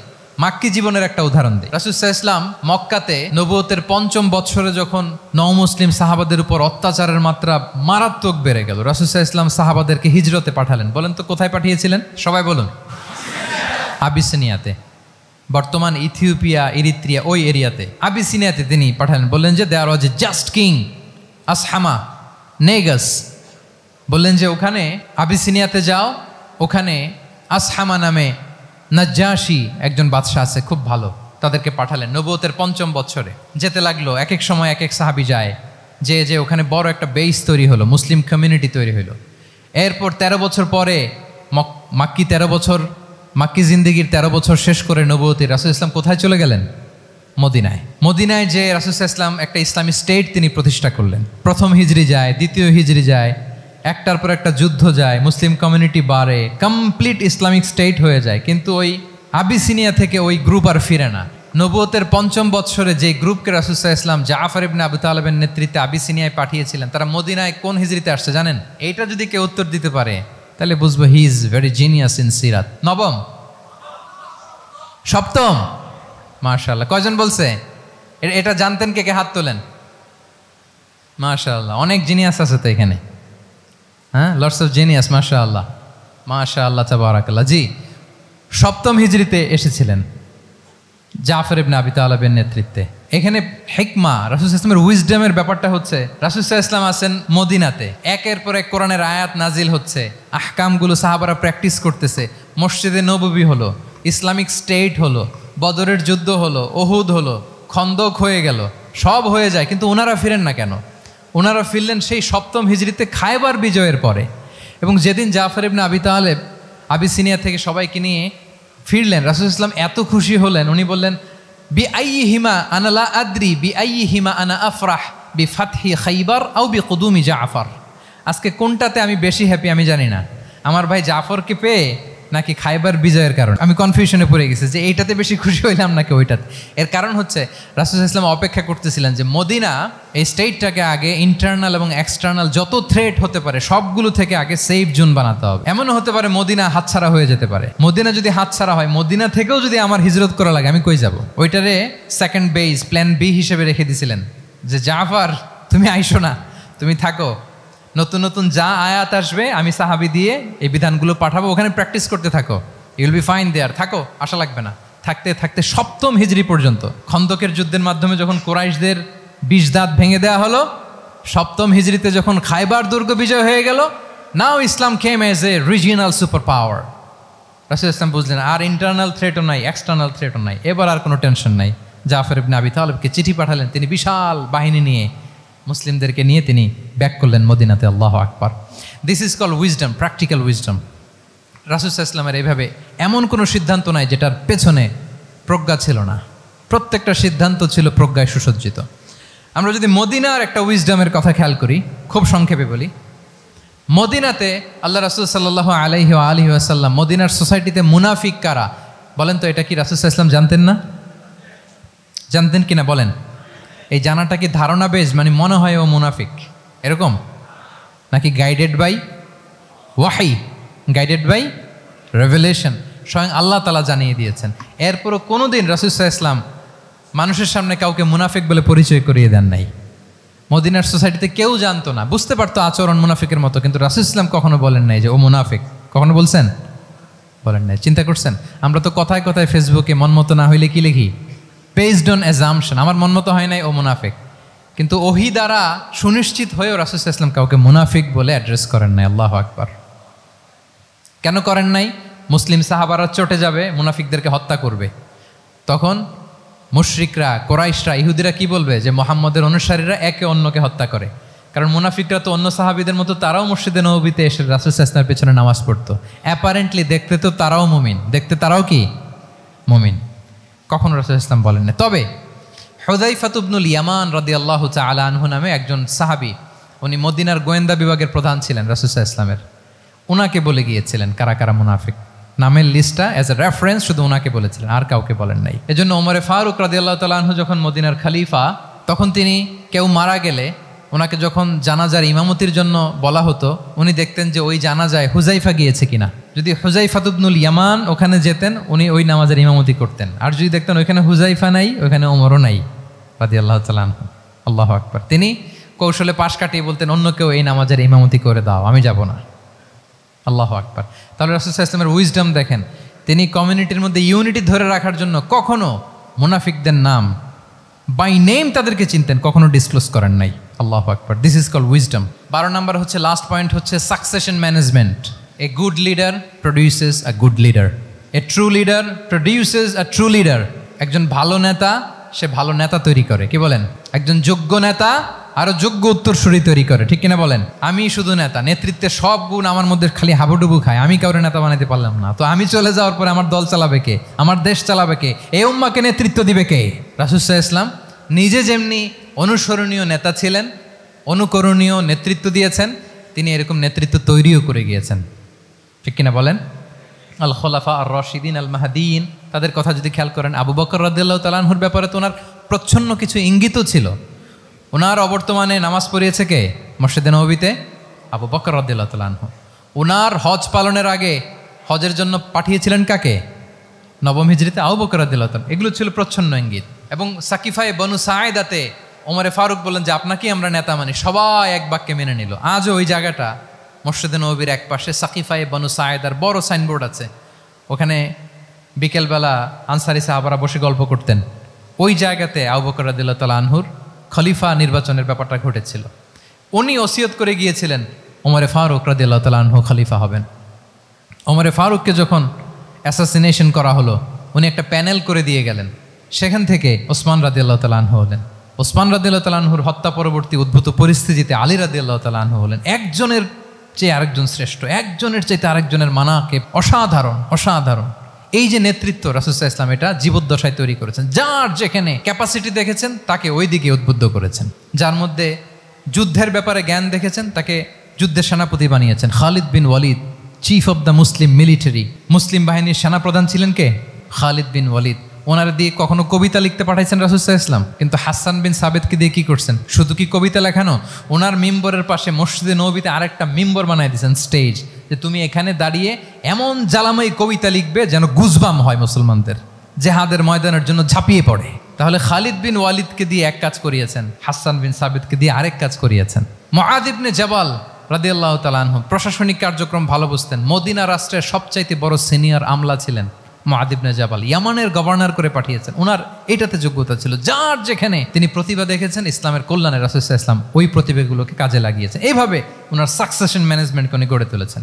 ফলে ওনার পরবর্তীতে বছরের পর বছর ইসলামী নেতৃত্বের হাল ধরতে মুসলিম উম্মার বেগ পেতে হয় নাই, ঠিক কিনা বলেন? তাহলে এ good leader, a true leader produces A good leader. একজন সফল নেতা সে এরকম আরো অনেক সফল নেতৃত্ব তৈরি করে যায়, তাহলেই তার নেতৃত্ব সামনের দিকে আগাতে থাকে। 12টা জিজ্ঞেস করলে বলা যাবে? হ্যাঁ, নোট করে রাখছেন বোধহয় না? খুব খুশি হয়েছে আমি, মাশাআল্লাহ। শ্রোতা যদি ভালো হয়, শ্রোতা যদি দেখি যে না আমার সাথে সাথে মাথা নাড়ায়, রেসপন্স করে, উত্তর দেয়, তখন কথা বলতেও ভালো লাগে। মানে এত গরমের মধ্যে এত কষ্টে, অল আর সোয়েটিং, বাট এত মনোযোগের সাথে আপনারা শুনেছেন। আল্লাহ তাআলা আপনাদেরকে কবুল করুক। যুগোপযোগী নেতৃত্ব তৈরি করবার জন্য রাসূল সাল্লাল্লাহু আলাইহি ওয়াসাল্লামের এই যে লিডারশিপ ট্রেট, লিডারশিপ ফিচার্স, লিডারশিপ কোয়ালিটি, ওনার যে নেতৃত্বের ধরন আমরা জানলাম, এগুলো থেকে আমাদের অনেক শেখার আছে, অনেক নেয়ার আছে। আমরা চাইবো আমাদের আগামী নেতৃত্ব আল্লাহ রাসূল সাল্লাল্লাহু আলাইহি ওয়াসাল্লামের এই লিডারশিপ ট্রেট থেকে উপকৃত হবে। তারা এগুলো স্টাডি করবে, এখান থেকে তারা তাদের নিজেদের নেতৃত্বকে সাজাবে। আল্লাহ তাআলা আমাদের সবাইকে কথাগুলো বোঝা আর আমল করার তৌফিক দান করুক। আমি আবারও মিনার চট্টগ্রাম বিশ্ববিদ্যালয়কে অন্তরের অন্তঃস্থল থেকে শুভেচ্ছা জানাই এরকম চমৎকার প্রোগ্রামের আয়োজন করবার জন্য। ইউনিভার্সিটি অথরিটিকে আমি শুভেচ্ছা জানাই এবং আমার মাথার তাজ সম্মানিত শিক্ষক মণ্ডলীকে শুভেচ্ছা জানাই এবং প্রিয় শিক্ষার্থী বন্ধুদেরকে আবারও প্রাণঢাল অভিনন্দন জানিয়ে রাসূল সাল্লাল্লাহু আলাইহি ওয়াসাল্লামের নেতৃত্বের উপর প্রফিটিক লিডারশিপ টপিকে এই আলোচনা আমি এখানেই শেষ করছি। হাযা মা ইনদি ওয়াল ইলমু ইনদাল্লাহি আলাইহি তাওয়াক্কালতু ওয়া ইলাইহি উনীব।